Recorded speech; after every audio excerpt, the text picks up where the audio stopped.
Welcome to another self-isolating video looking at the trees again.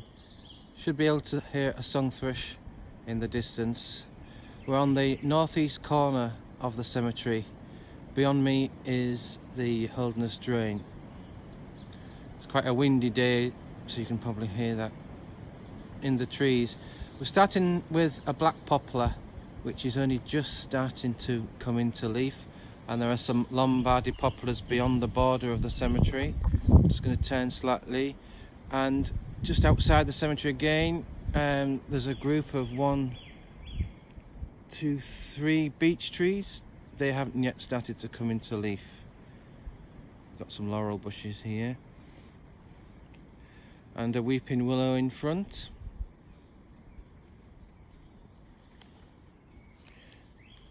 I'm going to try and walk with the wind behind me so it doesn't affect the microphone too much.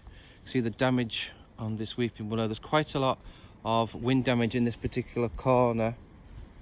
Of course, we've had several, this is over the winter, many days of really strong winds, and it has damaged some of the trees here. This is where last winter the buzzard used to be often seen, and I have heard it this morning on the area where the old Hull to Withensea railway line was. Over here is a really graceful tree, which is a weeping ash. Probably better viewed from a distance, so we'll go away from it and then look back. This unhappy tree here is probably a cherry tree, I would think. There's very little evidence of what it was at the moment. The tree next to it looks like a Rowan tree just coming into leaf, so it is a possibility it could be a Rowan. Yes, the leaves actually look like a Rowan, which is a shame it's gone, because if I remember rightly, this one used to turn a beautiful red colour in the winter. Over here, this young tree is a Whitebeam, which we looked at an old example yesterday. There's the leaves of the Whitebeam. It is quite windy.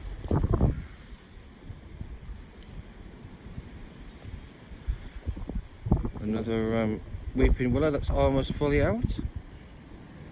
We'll go into the other corner, which should be more sheltered.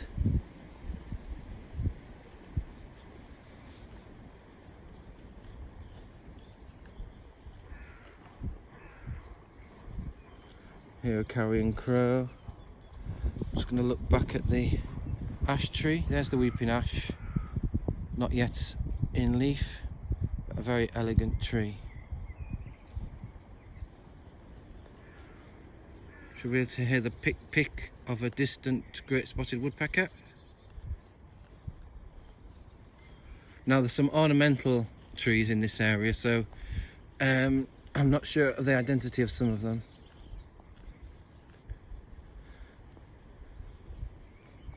There's some azaleas which aren't in leaf or in flower yet.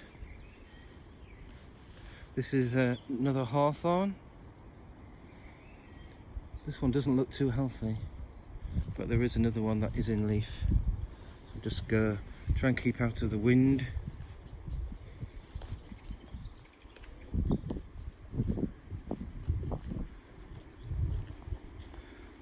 This small tree looks like another Whitebeam.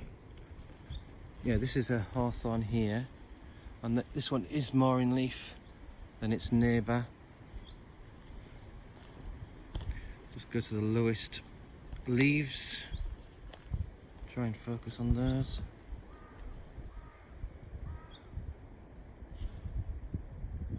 Well, that's a really strange bird call nearby, which I don't recognise. Could be an unusual call of a chaffinch. But we do get escapes here. In the cemetery the other day, there was a yellow budgie.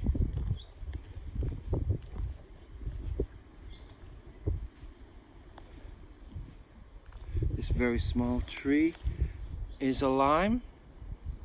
You can see that's coming into leaf. Right, this is the tree, another tree that's fallen this last autumn.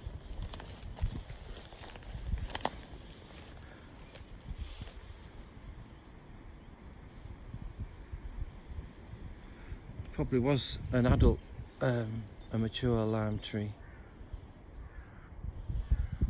I think we've got another, the really gnarly tree there is another false acacia, and these are the actual trees that the spotted flowercatcher used to nest in when we had 2 or 3 pairs back in the 70s. But now there are no spotted flowercatchers anywhere in the vicinity. Something growing at the base of this tree. And this is something we haven't seen. So this is an elder tree, a young elder. And you can just see here that it's, you can see the flower buds starting to come. Very typical shape of the elder. They tend not to grow to be very old trees. Don't live to be very long and die back quite young. There's some more flowering cherry which we've seen earlier in the week. And just over the fence, don't know if you can see that, there's an alder tree which we haven't seen any alder, and you can identify that from the black cones. So it's the tall tree in the centre. That's an alder. Usually grows near water, so this one has been deliberately planted because there isn't actually water just here. This is the site of where the maternity home used to be, but it's now quite a wilderness, quite good for wildlife. Some industry in the distance, maybe the Siemens factory, and we'll just end by going right into this corner. There's an old gnarled tree here, which without its leaves it's quite hard to identify.